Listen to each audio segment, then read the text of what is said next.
Hello and welcome to the Beaute Industrie podcast, your online community for the beauty industry. I am Tamara, the founding director of Beaute Industrie and resident podcast lady. Happy 2019! How fast has last year gone? Can you believe we are saying 2019? For the first episode of the year, I'm going to sit down with my fiancé. He is very brave, in a really nice candid conversation to share with you some of the insights on our first year in business, my career highlights, and taking a look at what 2019 looks like for you and Beaute Industrie. Let's dive right in, shall we?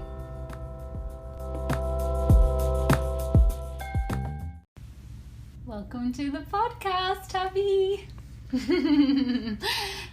Thanks for having me. Let's spend a little moment reflecting on 2018. What are 3 words you would describe the year as? Probably stressful. Probably commitment, I guess. We got engaged. That's a pretty big deal. Woohoo! And a move too. We moved up from Victoria to Queensland, so very big year. But it's been huge, yeah, massive. What about you? What would be yours? I would say biggest year of our lives together and individually. I would say launched Beaute Industrie as a business, and also launched just hugely as like a rocket lady into outer space. And I would also say found, because I feel like I found myself in a way and found out who I really was through the beauty industry, through the business, through the move. It's been a huge bloody year, hasn't it? Pretty full on, yeah. So for some context of this episode, in 2018, I got lots of questions come through our social media channels, the website chat function, and lots of emails of people asking me how I started Beaute Industrie, how my career got here, and what's next for 2019. So when I was thinking about how I can kind of do a Q&A episode, I thought, well, nobody's better to ask me any of these questions than you, because obviously you know me and the business better than anyone else because you were there from the start. So you have all the questions that people have sent through in front of you. Fire away when you're ready. All right, let's get into it. All right. What was your first job? My first job was Baker's Delight. I think I spoke a little bit about this on episode 3. On customer service, maybe episode 2 actually, customer service. It was as soon as I hit 14 years old and 9 months, I was like, that's it, I need to get a job, I need to become financially independent, stop living off mom and stepdad. And yeah, I studied all day at high school and then went straight into Baker's Delight, selling and eating all of the bread and the carbs. As you do, fair enough. But we're not here to speak about bread. So my first job in the beauty industry was actually at a high-end day spa on Chapel Street. And I applied for this job as soon as I was handed my qualification from Alex Zotos at Ali Lucas, graduated and madly applied for jobs. I was living on the Bayside Peninsula at the time, and I literally think I applied for everything. I literally must have applied for everything on Seek. And I got a call a few days later saying that I had an interview. And I was so ecstatic for the chance to actually have this interview. But something silly happened, and I actually slept through my alarm. And I had this phone call from the business owner, and she said, Tamara, are you coming in for your interview today? It was 15 minutes ago. And I thought, oh my goodness, what have I done? I've ruined my chance to be part of the beauty industry. So I said, yes, I won't be too much longer. I'm just in a little bit of traffic, and bluffed my way through it. dressed myself as fast as I could, got in the car with my mum, who drove me all the way down to Chapel Street, and I went into that interview, and I was underprepared because I was late, but I was so overprepared that I took with me my business plan from beauty school, my marketing plan. I took through every single test and case study and makeup face chart that I had ever done all throughout beauty school, and I gave her this big folder, and then I went on through, did a massage trade test, and got the job in the end, even though I was about half an hour, maybe 45 minutes late. So thankfully that business owner saw something in me that was clearly passion and determination to do whatever I could do. So what I actually figured out was, at the time, I only had a diploma in spa therapy and a diploma in resort management. And so I went into this role as the only beauty therapist in a day spa. Everyone else was doing massage and spa packages.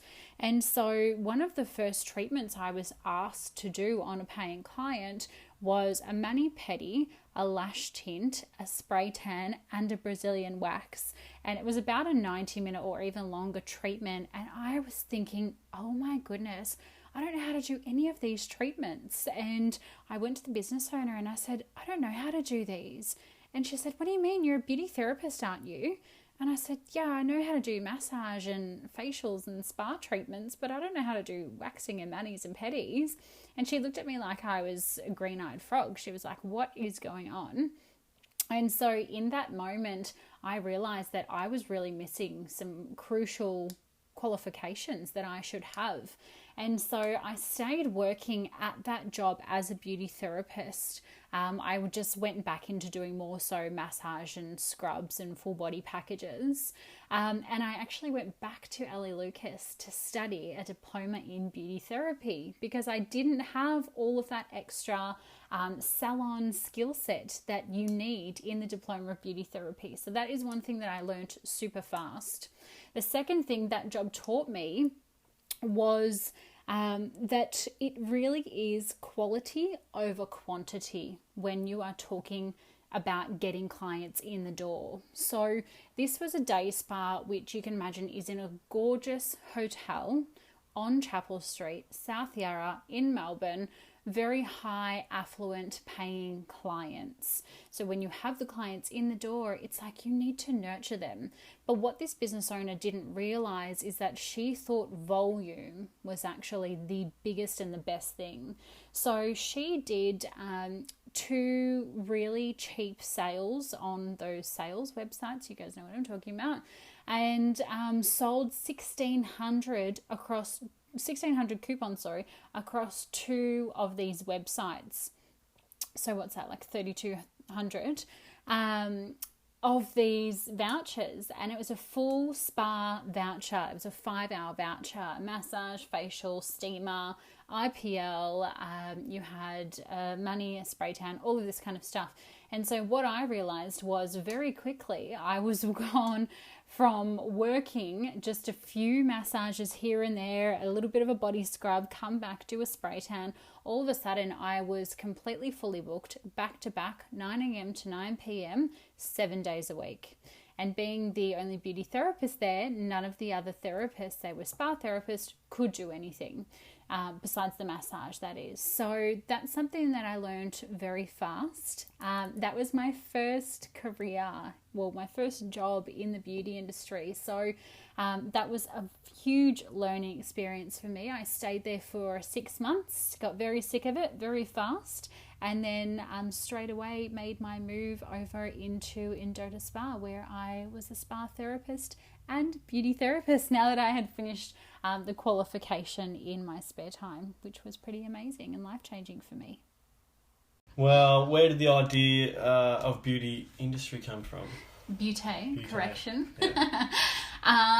The idea of Beaute Industrie came from travelling around in a role that I was in within Beaute Spa, where I was national educator, looking after the 37 day spas across New South Wales and Queensland. And I was travelling around to all of the spas, and even though it was a franchise, I was hearing the same questions being asked. So they were asking, what's that business doing, or how is their marketing plan going, but don't tell them any of my secrets. And for me, I just thought that this was a little bit crazy. And then at the same time, because I was the only employee from Beaute Spa that worked and lived in another state other than Victoria, where their head office was, I wanted to stay connected with all of my friends and people in the industry. So I first created a small little group on Facebook called Boss Beauty, and that had about 15 people in it, and we were all sharing just news and tips and things like that about the beauty industry. And then in March last year now, 2018, I realised there was 100 people in that group, and this could be a cool business to start. So I did. That's it. Cool. Easy as that, eh? Easy as that. Now, was it easy starting your own business? No. You would probably know that it's not easy starting your own business. Mm-hmm. You were probably there for all of the times that the website crashed, or for all of the times that the podcast didn't connect from my podcast hosting station into Apple Podcast. Many different things. It wasn't easy starting the business, but what was really good about starting Beaute was that there was lots of natural traction. So once I had 15 people in that Boss Beauty group, that all of a sudden swelled to 100 people. And then when I put the Beaute Industrie brand behind it, put a little bit of marketing and a little bit of word power behind it, it really kind of boomed. So in that sense, the natural traction part was easy, but branding, creating a website from scratch, creating a podcast from scratch, which I had no bloody idea what I was doing, no, that's not easy, but I highly recommend it. Yeah, all the late nights and keeping everyone awake in the house and doing what you do, that's good. Exactly. Question for you, what were your first thoughts when I told you that I was going to start an online community for the beauty industry? Because this is not the first not your first business venture, no. Yeah, not the first business idea I have come to you. I've come to you with product ideas, with running my own salon ideas, lots of different ideas. So this was probably like the fourth or fifth business idea that I had. Were you over it? Yeah, it was a bit of a worry. I thought, are you focusing on something you shouldn't be? Should you be focusing on your career at the moment? Should you be trying to put all your energy into that? But, you're a pretty driven person, and I can see that. And I knew you were, whatever you wanted to do, you put all that effort into that, and I'm sure it would work. And, it's, as you said, March it's been, since pretty much it's been online, and it's still going. And people listen to this, and for some reason I'm talking here, and they're probably going to hear this as well. So you're obviously doing something right, so it's good. Yeah. It's good to see. Thank you. So as we know, I have had many business ideas. What do you think it is about Beaute Industrie that actually worked for me? Why, as I said, the product business I wanted to do, I wanted to run my own spa and salon. Like, why do you think Beaute Industrie has taken off, whereas the other ones haven't quite propelled?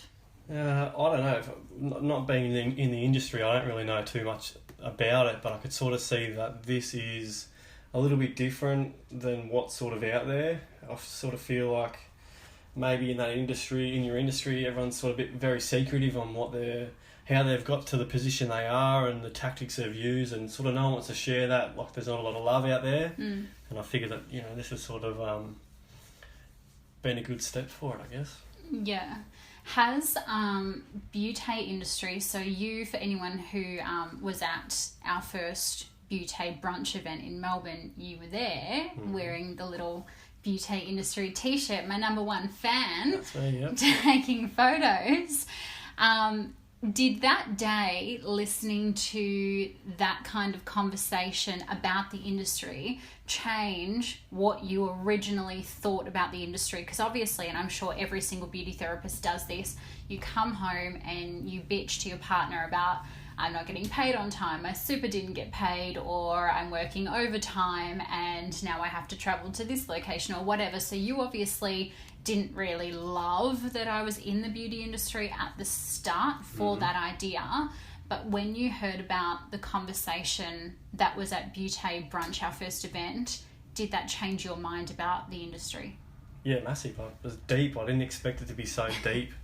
Everyone sort of was obviously thinking the same and on the same level, and it just seemed like everyone wanted to help each other, which you don't see that from business to business. Everyone's out there to attack each other than trying to help someone trying to start up, or someone trying to get new employees, or keep people happy and keep money coming into the business. I don't know, it was a big eye opener. Definitely, I sort of took a step back from there and just thought that this must be really working quite well for you, because the response from everyone was awesome. Yeah. And so you are a diesel fitter. And you fix boats, if I can say that. Yeah. Fix boats. I'm sure there's a fancier term, marine mechanic, boat mechanic. You had to do a 4-year apprenticeship to do that. How do you think if I put Beaute Industrie online community into context of you starting out being an apprentice, going into a field or an industry which you have no idea about, were you nervous to jump into that industry?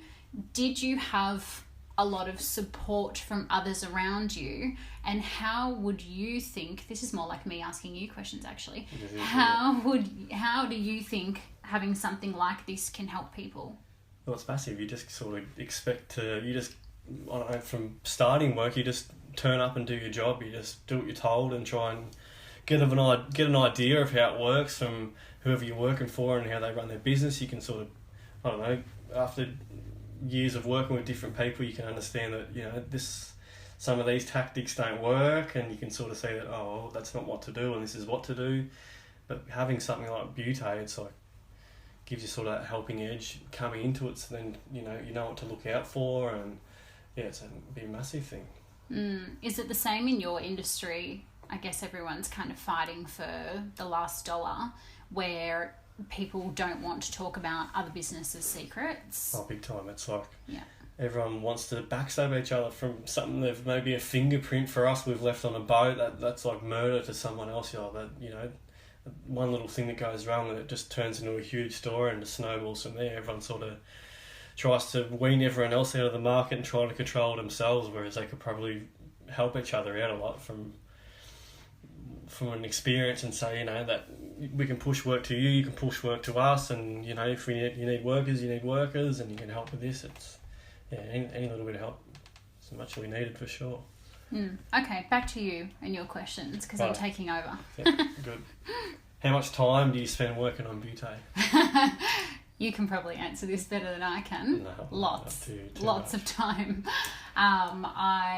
For complete transparency, I do have a full-time job, as Beaute doesn't particularly earn me the kind of salary that I would love and we need to buy a house. So I do have a full-time job, so that means that my normal hours in that job is probably from 8 till 5-ish. So I wake up early in the morning. New Year's resolution is to add a run into there, which we did this morning and died. And then I'll probably be on my laptop and recording and emails and scheduling all of the social media and things like that from probably 5 until 7, so a couple of hours there. I don't generally check my phone throughout the day, only because I do want to focus on my full-time job when I'm in my full-time job, obviously. But then I'll get home late at night and I will work on it from like 6 o'clock through to 8, 9. Sometimes you have to come upstairs and you're like, okay, it's dinner time now. Am I getting fed? Right? What would you say? Do I spend too much time? No, you're just trying to juggle two things at once, really. That's what the hardest thing is.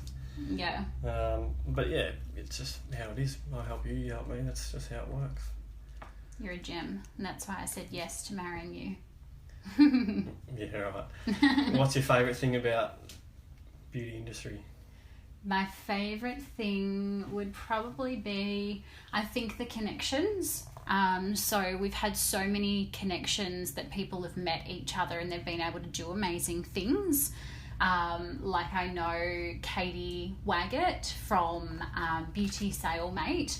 She actually met with Kelly from the tanning company, the Tan Merchant, who has these brilliant tan towels, which we actually got to feel at the last brunch event, which were amazing. They both sent me photos together and they were having coffee and laughing, and they both sent me really gorgeous messages afterwards, which was really, really special. Just saying thank you so much for, you know, helping them meet and things like that. So I love that. I've been able to connect with the most amazing people in the industry. I had the beautiful Lisa Dawson from the uniform stylist, you know, because I tried on all the clothes in front of you. Yeah. All of those gorgeous therapist working garments, and you were like jaw to the floor. Oh my gosh, that's amazing! Look at that top, that's beautiful. Remember when you tried when I tried it on? Yeah. So that's been really special. Just I get the connections, probably the biggest thing, and just seeing the traction. And I always read them to you when I come home, and I'm like, oh my gosh, this person has left a review on our podcast, and they've said, you know, they're not going to leave the industry now, they're going to stay in the industry. And that for me is a huge thing. If I can keep people in the industry, box is ticked. Yeah, good motivator for sure. What's the next step for Beaute? Where to now? Lots of things, lots more work. As you guys know, and you know, babe, I just want to change lives. I just want to make the industry a better place. I want to make it a more positive place. I want to stop people coming home and bitching to their partners and their mums and dads about the industry every day. I think that would be lovely. Mm-hmm. So for Beaute Industrie this year, we are launching Beaute Industrie Pro. Woo! So excited. I've spent so long launching or preparing for the launch of this, so it is now live. Do yourself a favour, jump onto the website, have a little sneak peek. So that is where we have now an online community for the beauty industry as always, but it's now a membership, so you can actually go on there, join in and be a legit Beaute Industrie member. We are also launching B News this year, which is our first edition of like an online magazine, which I've been working super hard about. I showed you just this morning. And more podcasts, more people, more connections, more events. Now that we have moved up in here to Queensland, I would love to run events up in Queensland. I'd love events in New South Wales this year. Really, world domination. What else can I say? Where do you stop? Just keep on going. No, I've got to slow down. Maybe take some time to breathe. Yeah. Oh, that's good. Yeah, cool. Do you have any more questions? Oh, that's it. That's it. That's it. That's all the questions. Yep. Well, hubby, you'll notice that he's my fiancé, but I call him hubby because let's just lock it down right away. Am I right, ladies? Yes. He's looking at me like I'm a crazy person. Before we finish up today's episode, I do just want to touch base on Beaute Industrie Pro, of which you've probably already seen in your Facebook, Instagram, and all over social media as we launched yesterday at 6 p.m. In creating Beaute Industrie, I wanted to create an online community where you feel supported and connected to the industry. And with that, we have 5 distinct values that we run absolutely everything by.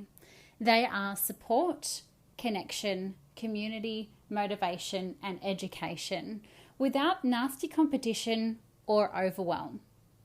We have gathered for you 6 industry experts for the Beaute Industrie Pro journey who bring so many years of knowledge and experience with them. When you are a Beaute Industrie Pro member, you can create a member profile, start exploring our website through things such as our community member chat. We have an online forum discussion where you can connect with like-minded therapists and business owners. You'll receive monthly webinars through which we go through things such as education, mindset, therapist relations, retail sales, community and culture, and so much more, as well as receiving our bi-monthly newsletter called B News. If that's not enough, you can actually jump on the website through your Beaute Industrie Pro member profile and chat to any of our 6 industry experts or any other members online. There are 2 types of memberships.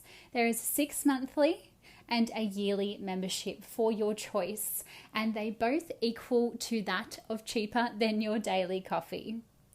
If you would love to become a Beaute Industrie Pro member, we would so warmly welcome you with open arms. At the end of the podcast, I always ask people to tell us where they can go, where our audience can go to learn more about the business. But you are talking about our business, Beaute Industrie. So where can they go to find out more? Jump online, beauteindustrie.com.au. No AU, no just AU, .com. just .com. Or get on iTunes or whoever your podcast provider is and check us out. Or Facebook, Instagram, all that stuff, socials. Yeah, well done. The Google. Yeah, fabulous. Alrighty, thank you. You've been super brave, and it's a really bloody hot day here, and I have locked you in my office in a sweat box, and we're not allowed to have the fan on because that ruins the audio, and we're not allowed to open the window because that also ruins the audio. So thanks so much. Yep, smells good.